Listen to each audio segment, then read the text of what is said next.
Prenez cette coupe et distribuez-la entre vous. Car je vous le dis, je ne boirai plus du fruit de la vigne jusqu'à l'avènement du royaume de Dieu. Ceci est mon corps, qui est donné pour vous. Faites ceci en mémoire de moi.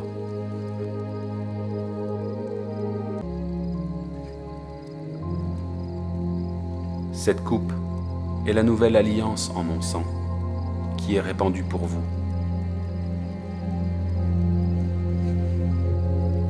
Comme vous l'avez pu constater dans la vidéo, un Jésus qui dit « Voici le sang versé pour vous en rémission de vos péchés ». Pour les chrétiens, Jésus-Christ est le Dieu descendu sous forme humaine. Pour les juifs, c'est juste un menteur, un faux prophète. Pour des musulmans, c'est juste un prophète messager de Dieu envoyé au peuple d'Israël. Mais si la personnalité de Jésus-Christ a été controversée par ces trois mouvements spirituels, c'est qu'il y a au moins une réalité. La réalité des choses est ce que vous êtes devenu aujourd'hui quand vous êtes dans une religion. C'est-à-dire dans une religion, vous allez obligatoirement accepter l'identité spirituelle que l'on vous donne de la personnalité de Jésus-Christ.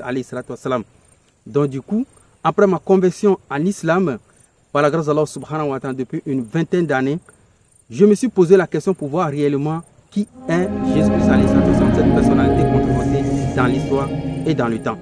Donc par la grâce d'Allah subhanahu wa ta'ala, comme vous l'avez pu constater tout à l'heure dans la vidéo où il est question d'une présentation de Jésus-Christ selon la Bible, où il donne la nouvelle son corps en mon sang, et son sang pour sauver l'humanité. Est-ce que cela est réellement le point de vue de l'islam et des juifs? Mais si des juifs, ils attendaient un messie, c'est qu'il y a une réalité de la personnalité de Jésus-Christ. Maintenant, si les musulmans, le Coran en parle, qu'il a été envoyé d'Israël, c'est qu'il y a toujours une réalité dont parle l'islam. Maintenant, si les chrétiens ils pensent que Jésus-Christ, il est leur Dieu descendu sur forme humaine pour les sauver, c'est qu'il y a toujours une histoire derrière. Donc cette histoire, bienvenue à tous, Ismaël Kossi. Allons au tableau pour le découvrir, Inch'Allah ta'ala, et vous n'allez pas le regretter, Inch'Allah. Donc, on y va pour cette belle histoire, Inch'Allah ta'ala, au tableau, d'où j'ai découvert l'un des plus grands secrets pour ces trois mouvements spirituels sur la personnalité de Jésus-Christ. C'est une histoire qui m'a vraiment épaté, donc j'aimerais la partager aujourd'hui avec vous, Inch'Allah ta'ala. Si son avènement doit être pour un but, c'est que ce but est caché quelque part. Pour découvrir ce mystère, je vous invite au tableau, Inch'Allah ta'ala. Donc vite, on y va.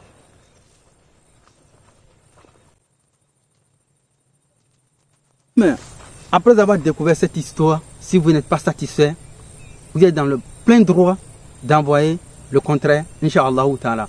Mais pour l'heure, vous allez être sidéré. Bienvenue une fois de plus sur la chaîne de votre frère Ismaël Kossi. Je suis un chrétien converti à l'islam et abeille par la grâce d'Allah subhanahu wa ta'ala.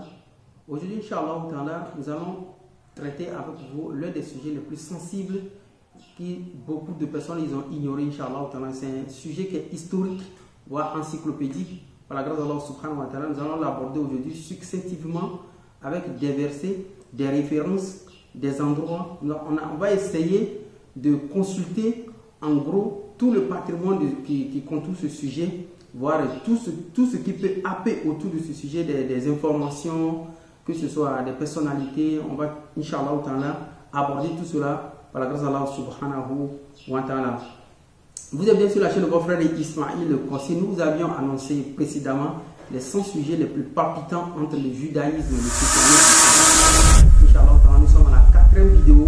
Par la grâce d'Allah subhanahu wa ta'ala, il nous reste 96 vidéos, d'où nous vous invitons à suivre les restes, Inch'Allah ta'ala.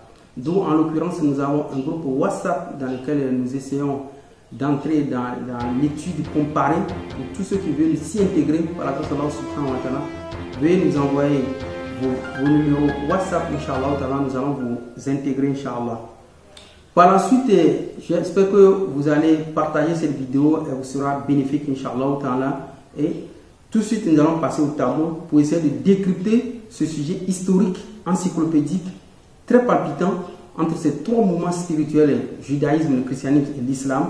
C'est un sujet qui m'a pris beaucoup de temps. Par la grâce d'Allah subhanahu wa ta'ala, je suis arrivé au bord de la réponse, Inch'Allah ta'ala. Nous demandons aussi à tous ceux qui nous suivent sur les réseaux sociaux et très bientôt, Inch'Allah ta'ala, nous allons partir sur TikTok.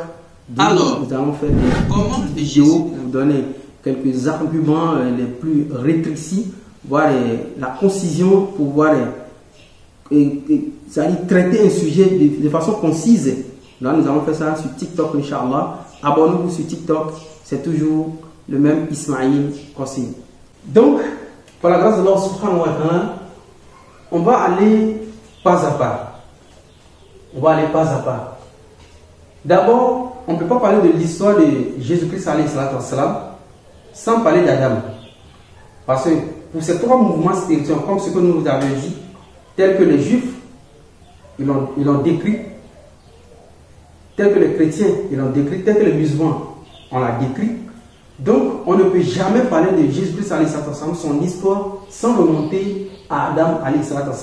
Donc, vous allez prendre la patience de bien suivre la vidéo. Sur cette ligne, vous allez bien comprendre l'histoire de A à Z. D'abord, pour la religion d'Allah subhanahu wa ta'ala, commençant par Adam, qu'est-ce qu'Allah dit dans le Coran? Dans la Surah 42, verset 13, il dit Sharallakum mina dini ma'asabihi Nuha walizi awhayna ilayk wa masana bihi Ibrahima wa Musa wa Isa an aqimu dina wa la tatafaraku fi kabura ala mushrikina ma tad'u ilayhi. Allah subhanahu wa ta'ala parle, il dit en matière de la religion, de lui sa religion, il a donné ça à Noé, Abraham, à Moïse, à Jésus et à Muhammad alayhi sallam. Donc ça fait 5 messagers qu'on appelle les Ulul Azmi. Ce sont ces 5 messagers-là, c'est dans leur main Allah subhanahu wa ta'ala a remis sa religion. Donc de génération en génération, ces 5 messagers vont se succéder jusqu'à la personnalité de Jésus-Christ alayhi sallam, d'où il est question dans cette vidéo. Donc si on remonte à Adam, après Adam, il y a au moins 10 siècles entre Adam et puis Noé. Après Adam, il y a Abraham. Pourquoi Abraham va nous intéresser? Pourquoi Moïse va nous intéresser? Pourquoi Jésus va nous intéresser? Pourquoi Mohamed va nous intéresser? Vous allez comprendre ça à la suite de la vidéo, Inch'Allah. D'abord, Abraham ici, Dieu a conclu une alliance avec lui dans la Genèse 12, verset 3. Je bénirai ceux qui te béniront, je maudirai ceux qui te maudiront. En toi, toutes les familles de la terre seront bénies. Vous voyez un peu? Donc Allah subhanahu wa ta'ala, il a conclu un accord, une alliance avec Abraham alayhi salam. C'est la même chose quand on trouve dans le Coran, dans le Surah 2, verset 124, on trouve cette alliance-là. Quand on a dit, Bismillah ar-Rahman ar-Rahim, wa iztala Ibrahim rabbuhu bi kalimati fatamahum. Alors subhanahu wa ta'ala, je vous lis ça en français. Allah dit, wa iztala Ibrahim rabbuhu bi kalimati fatamahum. Qala inni ja'iluka linasi imama. Qala wa min zurriyati qala la yanalu ahdi zalimin. En français, Allah subhanahu wa ta'ala dit, Bismillah ar-Rahman ar-Rahim, et rappelle-toi quand ton Seigneur eut éprouvé Abraham par certains de ses commandements et qu'il les eut accomplis, le Seigneur lui dit, je vais faire de toi un exemple à suivre pour les gens. Et parmi ma descendance, demanda-t-il, mon engagement dit Allah ne s'applique pas aux injustes. Dans ce verset, Allah subhanahu wa ta'ala, il nous fait savoir qu'il a conclu un pacte, une alliance avec Abraham alayhi salatu wa salam. Maintenant, cette alliance va avoir jour, qui est la première avec Israël alayhi salam dans la Genèse 17, verset 19. Quand Allah subhanahu wa ta'ala va dire, je conclurai mon alliance avec Isaac et sa postérité après lui. Donc, la première alliance concerne Isaac. Donc, Isaac maintenant va descendre dans les enfants d'Israël. Donc, c'est la même chose aussi quand on trouve dans la Surah 2, verset 63, l'alliance avec Isaac va avoir son livre. Et rappelez-vous, quand nous avons contracté un engagement avec vous et brandi sur vous le mot, tenez ferme ce que nous avions donné et souvenez-vous de ce qui s'y trouve afin que vous soyez pieux. Ici, ce verset fait référence dans la Surah 2, ça fait référence à ce que Dieu a donné à Moïse. Donc ici, on descend maintenant à Moïse. C'est-à-dire l'alliance d'Abraham à partir de Isaac, qui est la Genèse 17, verset 19, va voir, cette alliance avec Isaac va voir le livre donné à Moïse, c'est ça qui est la Torah. C'est de celui par la sourate 2, verset 63. La sourate 19, verset 30, ça nous parle de... Mais le bébé dit, je suis vraiment le serviteur d'Allah, il m'a donné le livre et m'a désigné prophète. Qui est ce bébé en question? Ce bébé en question, c'est Jésus-Christ alayhi salatu wassalam. Donc, après Moïse, on a Jésus. Moïse a eu un livre, Jésus a eu un livre. Donc, ce livre dont parle Jésus-Christ alayhi salatu wassalam, c'est ça qu'on appelle l'évangile. Ouais. Donc, l'alliance d'Abraham, c'est ça qui descend comme ça. Maintenant, cet évangile de Jésus, on va voir ça dépend de quoi dans Marc 1. Que Jean eut été livré, Jésus alla dans la galerie. Il prêchait la bonne nouvelle de Dieu. Le livre en question de Jésus-Christ, alayhi salatu wassalam, c'est la bonne nouvelle. C'est ce qu'on appelle l'Injil. Donc, pour conclure ici, on a bien compris que Dieu a contracté une alliance avec Abraham. D'Abraham, Isaac a donné naissance aux 12 tribus. Moïse est sorti dedans, Moïse a eu la Torah. La Torah est mentionnée dans le Coran, sur la verset 63. Jésus-Christ aussi est sorti toujours dans la lignée d'Isaac, d'où il a eu le livre dans la Sourate 19, verset 30, dans Marc 1, verset 14. Donc, la suite de notre histoire, on va voir le royaume d'Israël. Parce qu'on a parlé d'Abraham, on a parlé de Moïse, on a parlé de Jésus, on a parlé de Mohammed, mais on n'a pas encore décrypté l'histoire de Mohammed. On est toujours sur Abraham, Moïse, Jésus. Bon, le royaume d'Israël, pourquoi on va parler du royaume d'Israël? C'est parce que quand Abraham va donner naissance, il va donner naissance c'est-à-dire la descendance d'Abraham, il y a une partie qui va fonder un royaume. Vous êtes d'accord avec moi? Le premier, je ne dirais pas prophète et roi à la fois, mais il est prophète, mais il est encore roi, c'est Samuel. Samuel va oindre Saul. Après Saoul, on va avoir le roi David. Ici, on parle de la succession des rois, parce que c'est une monarchie. Après David, on va voir Salomon. Ce qui va nous intéresser ici, c'est l'histoire de ce royaume-là. Après la mort de Salomon, parce qu'ici, on parle de ce royaume constitue toujours la descendance d'Isaac, d'où l'alliance. Bon, après la mort de Salomon, ce royaume sera divisé en deux. Il y a une partie nord, partie sud, d'où la capitale sera Sichem. Au sud, la capitale sera Juda. Après, Samarie, Pénuel et autres. Maintenant, la suite de l'histoire, pourquoi est-ce que ce royaume a été divisé? On évolue avec l'histoire. On a vu que le royaume d'Israël s'est divisé en deux. Bon, pourquoi le royaume s'est divisé? On rentre dans l'histoire maintenant, l'histoire du royaume du monde. D'abord pour la division, dans 1 roi 11, 1 à 13, la Bible nous fait savoir que Salomon a eu plus de 700 femmes, 300 concubines, et par-dessus le marché, il a commencé à adorer des idoles par instigation de ces femmes. C'est-à-dire sous l'impulsion, incitation, et tout ce que vous voulez. C'est-à-dire Salomon a commencé à adorer des idoles sous l'impulsion de ces femmes étrangères-là. Pourtant, Dieu a interdit aux Israélites de ne pas marier les femmes étrangères. Donc, Salomon, 1, il a marié les femmes étrangères. 2, il a commencé à adorer des idoles. Donc, face à cet acte plutôt de taxer de paganisme, Dieu, il va se fâcher contre Salomon. Qu'est-ce qu'il va faire? Dans 1 roi 11, 26 à 40, vous allez consulter toutes les références là. Il y a un prophète qui va rencontrer Jéroboam. D'abord, Jéroboam, c'est l'un des serviteurs de Salomon. Jéroboam, c'est l'un des serviteurs de Salomon. Quand Salomon va commettre cet acte-là, Dieu sera le courroux de Dieu sera contre lui. Jéroboam, lui, va rencontrer un prophète par qui Dieu va lui faire une révélation en lui disant quoi? Que toi, Jéroboam, je vais arracher 10 royaumes, c'est-à-dire royaume ici, au royaume du nord. Je ne vous ai pas dit, le royaume du nord est composé de 10 tribus. D'où il n'y a que 2 tribus qui sont restées à Jérusalem.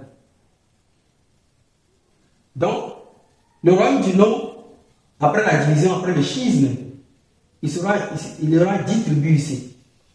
Donc, avant que cet événement ne se passe, dans 1 roi 11, 26 à 40, ce prophète va avertir Jéroboam que c'est comme ça, Dieu va lui donner 10 tribus, et en toutefois arrachant les 10 tribus là de la main de Salomon, parce qu'il est fâché contre Salomon.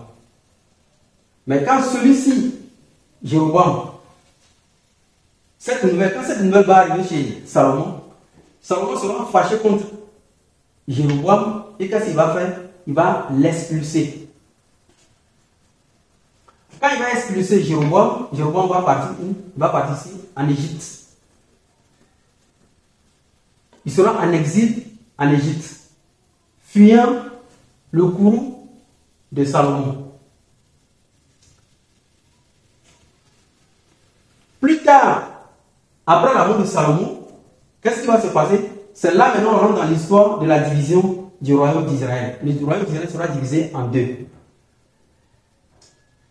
Donc, juste après la mort de Salomon, son fils, Roboam, il va envoyer des gens ici, voilà, pour prendre ses taxes et autres. Il va vouloir toujours diriger ici. Ces derniers vont lui dire non, est-ce que tu vas te comporter comme la façon dont ton papa s'est comporté? Il va aller demander conseil à ses amis et puis des sages, et puis il va suivre les mauvais conseils de ses amis et autres. Maintenant, le peuple sera en colère contre lui. Qu'est-ce que le peuple va faire? Le peuple va faire appel, dans 1 roi 12, 1 à 20, le peuple va faire appel à Jéroboam. Devenir quoi? Devenir roi sur eux. Toutefois, ils vont délaisser Roboam. Roboam qui est le fils de Salomon. Bon. Par la suite, dans 1 roi 12, 25 à 33, par la suite, on a ici les dérives de Jéroboam. Je vous avais dit que Jéroboam a eu le royaume du nord par le courroux de Dieu en l'arrachant de la main de Salomon. Quand Salomon est mort, Jéroboam, le peuple l'a élu roi parce qu'il était en exil. Maintenant, on a ici Jéroboam et les rois d'Israël du nord. Capitale Sichem. Jéroboam est le roi du nord. Ok. Qu'est-ce que Jéroboam lui va faire dans 1 roi 12, 25 à 33? Jéroboam aussi dit que son peuple, dans la passion d'adorer Dieu comme ils adorent toujours Dieu, pour ne pas retourner toujours au sud de Jérusalem ici, pour adorer dans le temple, lui aussi va se faire construire un temple pour son peuple, pour ne pas que le peuple aille à Jérusalem pour aller adorer.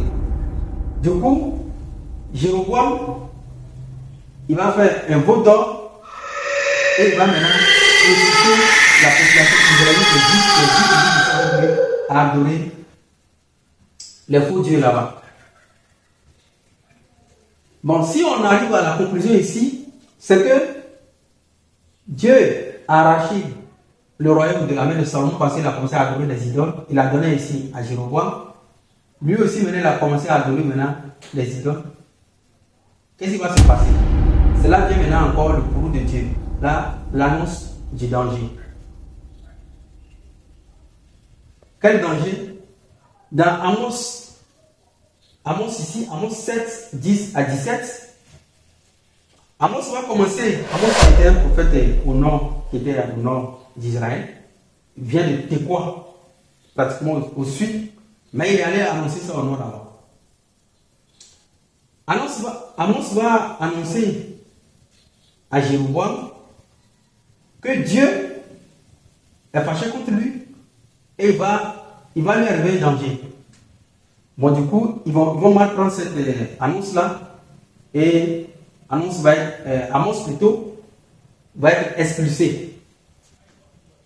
Vous voyez?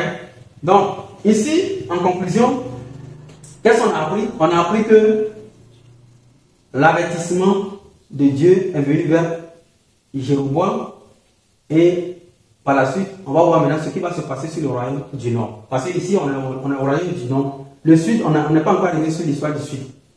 On est au royaume du Nord. Inch'Allah. Donc l'avertissement est donné. On va voir par la suite ce que Dieu va faire au royaume du Nord. On est arrivé ici. On a déjà vu que le royaume du Nord, il y a le courroux de Dieu sur eux. Ça veut dire Dieu est fâché contre le royaume du Nord. Jusque-là, on n'a pas encore arrivé au royaume du Sud.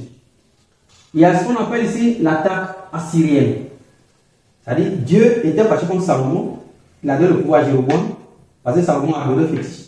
Jéroboam aussi commence à adorer les fétiches. Commence à fabriquer les fétiches pour le peuple. Et maintenant Dieu va l'avertir par le prophète Amos. Qu'est-ce qui va se passer par la suite? La Syrie était la puissance au nord. L'empire assyrien va venir assiéger le royaume du Nord en 722-721. Vous voyez? En 722-721, la Syrie va venir assiéger le Nord, ici. Par la suite, on trouve maintenant, souvent on dit des Samaritains, les Samaritains.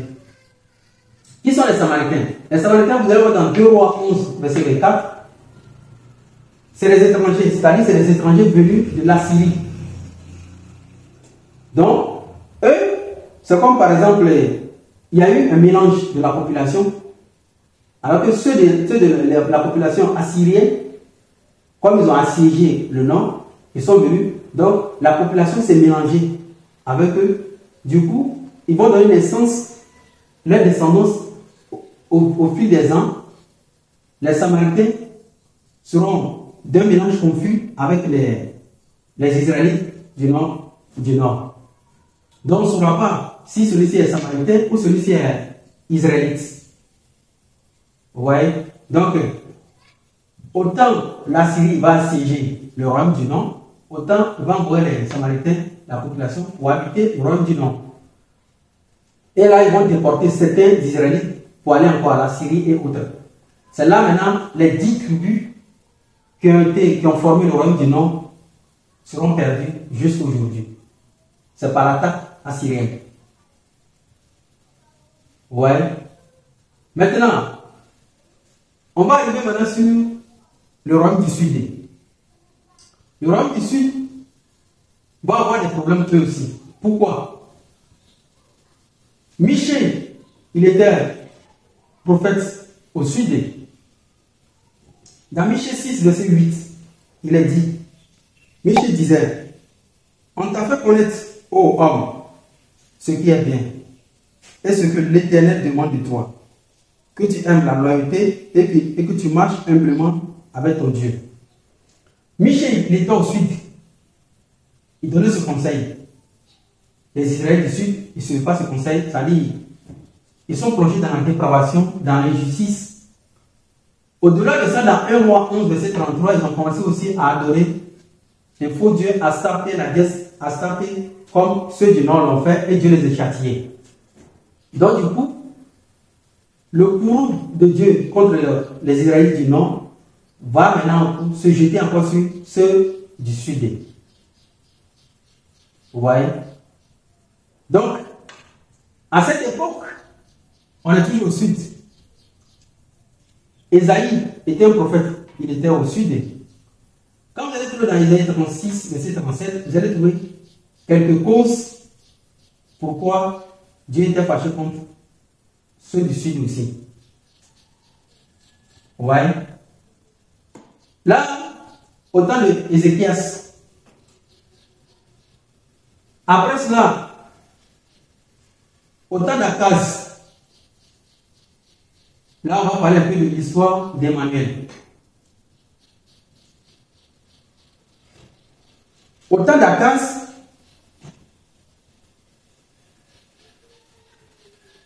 il y a la Syrie et le royaume du Nord qui seront des mèches pour pouvoir attaquer Jérusalem.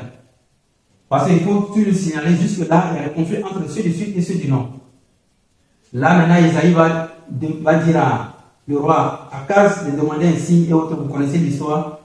Et Dieu va donner un signe d'un enfant qui s'appelle Emmanuel.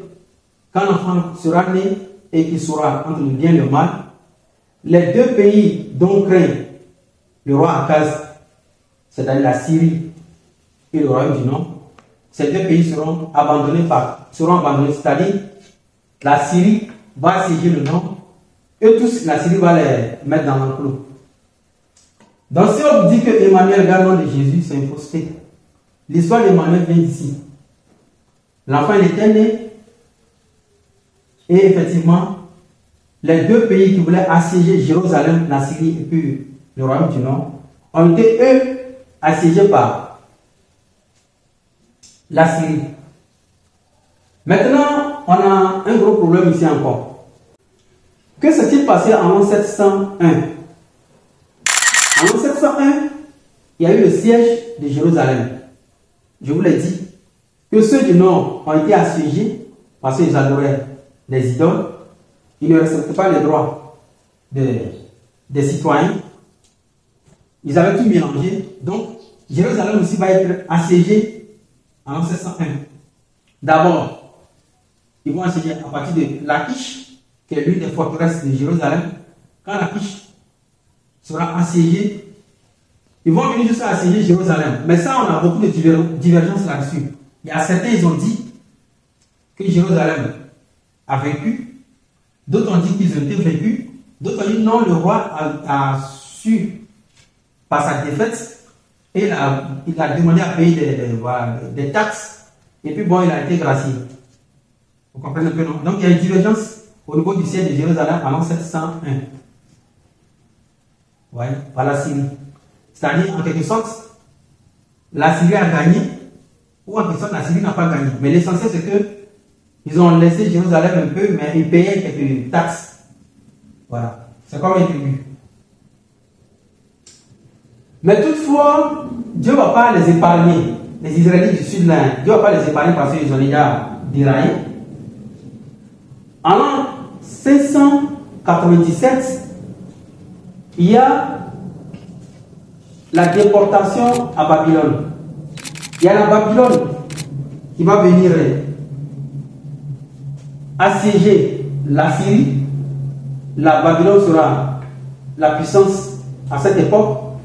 Et qu'est-ce qu'elle va faire? Elle aussi à son tour, après avoir dispersé la Syrie, l'empire assyrien, Babylone va assiéger Jérusalem en 597. Première déportation, il y aura la deuxième déportation aussi là-bas. La deuxième déportation va avoir l'histoire que les Israélites se sont un peu révoltés contre, vous savez, si vous êtes au sud de la terre, il ne faut pas se révolter. Donc elles vont se révolter, les Babyloniens vont venir encore les déporter. Donc là, on nous dit, bon, il y a une probabilité qu'il y ait la troisième déportation vers l'an 682 ou 685 et autres. Mais l'essentiel, ce qu'il faut noter ici, c'est que l'empire assyrien a disparu. Maintenant, on est au temps de l'empire babylonien. L'empire néo-babylonien. Donc, on a fini l'histoire. Les Israélites, ils sont partis en Babylone. On attend la suite, Inch'Allah. On a maintenant l'empire perse. On a parlé de l'empire néo-babylonien. D'où vient l'empire perse? Babylone aussi, en son tour, a été assiégé par le grand Cyrus le Grand. Là, il faut dire que les Israélites étaient à Babylone. Maintenant, Babylone aussi, à son tour, a été assiégé. En 1639, l'empire néo-babylonien a disparu. En 1638, le roi babylonien, il va ordonner aux Israélites de retourner à Jérusalem. Il va les gracier.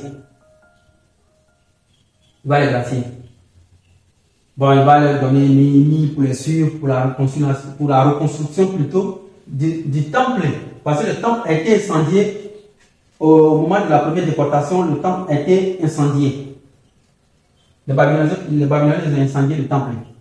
Donc quand les Israélites seront de retour, c'est juste une grâce de ce roi-là, qui n'est même pas, je ne sais pas s'il n'est pas croyant quand même, mais il a gracé quand même les Israélites.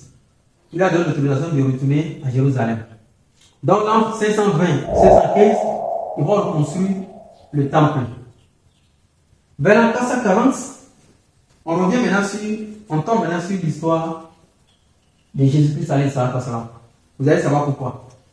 Vers l'an 440, il y a ce qu'on appelle la réforme d'Esdras. Esdras, lui, sera né à Babylone.